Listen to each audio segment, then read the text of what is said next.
আসসালামু আলাইকুম everyone, welcome to my channel blog with Ashura. আশা করছি সবাই খুব ভালো আছেন। আমরাও আলহামদুলিল্লাহ ভালো আছি। প্রতিদিনের মতো আজকে আমি আমার ব্লগ নিয়ে আপনাদের সাথে শেয়ার করছি। আশা করছি আজকের ব্লগটি আপনাদের কাছে খুব ভালো লাগবে। আর আমার ব্লগটি যদি ভালো লেগে থাকে চ্যানেলটিকে অবশ্যই সাবস্ক্রাইব করে পাশে থাকবেন, বন্ধু হয়ে যাবেন। আর অবশ্যই লাইক দিতে কিন্তু ভুলবেন না, কারণ আপনাদের একটা লাইক আর সাবস্ক্রাইব কিন্তু আমাকে আমার কাজে অনেক অনুপ্রাণিত করে। আজকে সকাল সকালই ব্লগটা শুরু করে দিয়েছি। আর সকালে ঘুম থেকে উঠলে কিন্তু মাঝে মাঝে আমার প্রচণ্ড ক্ষুধা লাগে, তো তখন হেভি নাস্তাটা করি না। তো মাঝে মাঝে টোস্ট বিস্কিট বা খেজুর বা সল্টেস বিস্কিট থাকলে সেটা একটু খেয়ে নিই, তারপর অন্যান্য কাজগুলো করলে একটু ফ্রেশ লাগে।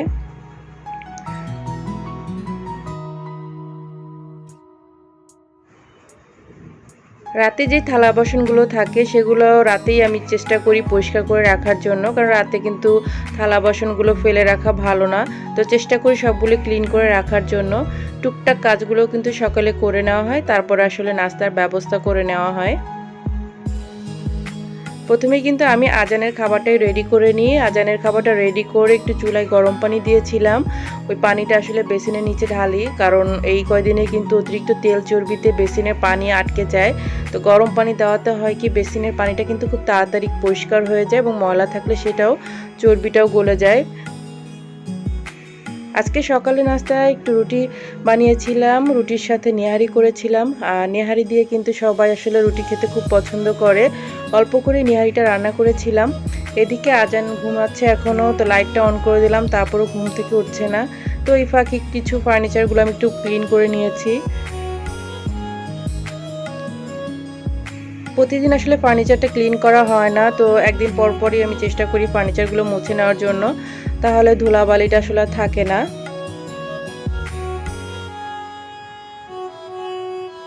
আশা করছি আজকের ব্লগটি আপনাদের কাছে খুব ভালো লাগছে। আর ভালো লাগলে অবশ্যই চ্যানেলটিকে সাবস্ক্রাইব করে পাশে থাকবেন প্লিজ, আর লাইক দিতে কিন্তু ভুলবেন না। আজকে দুপুর আয়োজনে আমি একটু কলিজা রান্না করব।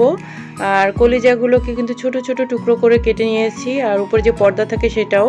আর আমি কলিজা রান্না করার সময় সব সময় এটাকে ফুটন্ত গরম পানিতে সিদ্ধ করে হালকা ধুয়ে নিই।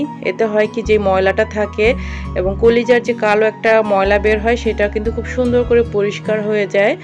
তখন কলিজা রান্না করার সময় কিন্তু আর কালো কালো ভাবটা থাকে না। সিদ্ধ করার পরে এখানে যে এক্সট্রা চর্বিটা থাকে সেটাও কিন্তু পরিষ্কার করা হয়ে যায়। তারপর আমি পানি দিয়ে ভালোভাবে ধুয়ে নিলে একদম সাদা সাদা ভাবটা চলে আসে। আর কালো কালো থাকলে খেতে আসলে কেমন যেন লাগে। আমি এখানে কড়াইয়ে পেঁয়াজ নিয়ে নিয়েছি, তেজপাতা, এলাচ, দারচিনি দিয়ে হালকা একটু ভেজে নিয়েছি। আদা বাটা, রসুন বাটাও দিয়ে দিয়েছি। খুব বেশি মশলা কিন্তু দিই না, একটু মরিচেরটা গুঁড়াটা বেশি দিই, কারণ কলিজাটা একটু ঝাল ঝাল খেতেই ভালো লাগে। হলুদ গুঁড়া, মরিচ গুঁড়া, লবণটাও দিয়ে দিয়েছি, একটু হালকা কষিয়ে নিচ্ছি।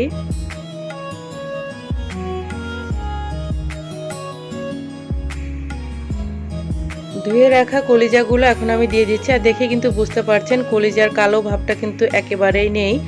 আর কালো কালো থাকলে আসলে আমাদের বাসায় কেউই খেতে পছন্দ করে না, দেখতেও কেমন লাগে। তো এইভাবে কলিজাটা ভালো মতো কষিয়ে নিতে হবে। আমি খুব সুন্দর করে অল্প অনেক সময় নিয়ে একটু কষিয়ে নিই, যাতে এটার যে একটা ফ্লেভার থাকে সেটা না পাওয়া যায়। অন্য চুলাতে আমি একটু ভেজিটেবল করে নিয়েছি, পেঁপে আর গাজর আর বরবটি একটু ভাজি করে নিব, শুকনো একটা ভাজি।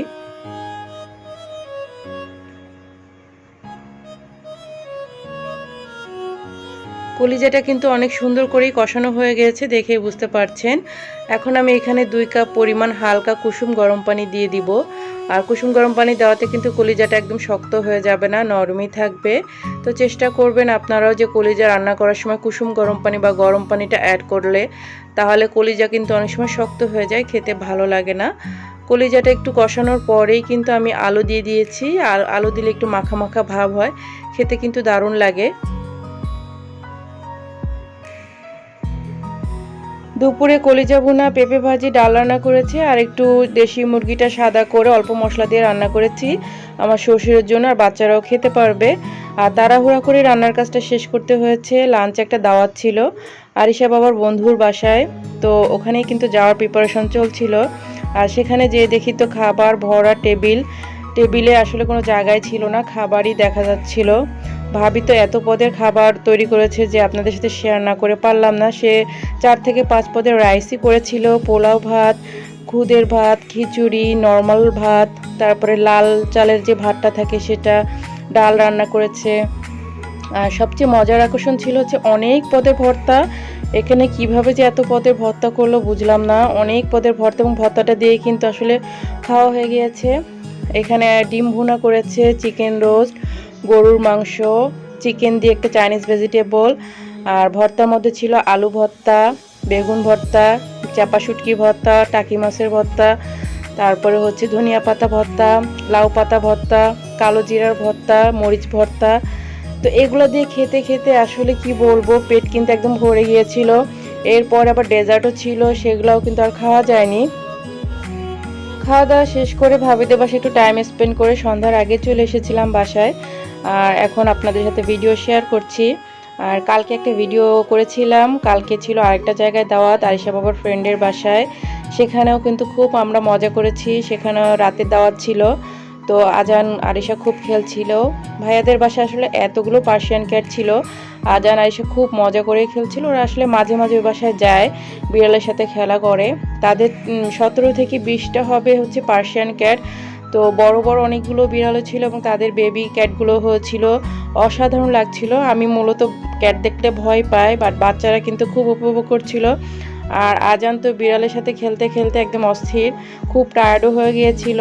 তো বেশি ভিডিও করতে পারিনি, কারণ আজান টায়ার্ড হয়ে ঘুমাই গিয়েছিল। তো আমার কোলে ছিল, সেজন্য আর কি আমি ভিডিওটা করতে পারিনি। তো টুকিটাকে যেটুকু পেরেছি করেছি। বিড়ালগুলো এত কিউট ছিল, আমি ভয় পেলো আসলে ওদেরকে একটু আদর না করে পারিনি। অনেকগুলো ক্যাট দেখে আসলে একটু ভয় লাগছিল। বাসায় আস্তে আস্তে কালকে রাত হয়ে গিয়েছিল, ভাবলাম আজকে তো সুন্দর ভিডিওটা আপনাদের সাথে শেয়ার করি। আশা করছি আজকে ভিডিওটা আপনাদের কাছে ভালো লাগবে। আর ওয়েদারটাও কিন্তু খুব ভালো ছিল, বিকালের ওয়েদারটা, সেটা ক্যাপচার করে নিয়েছিলাম।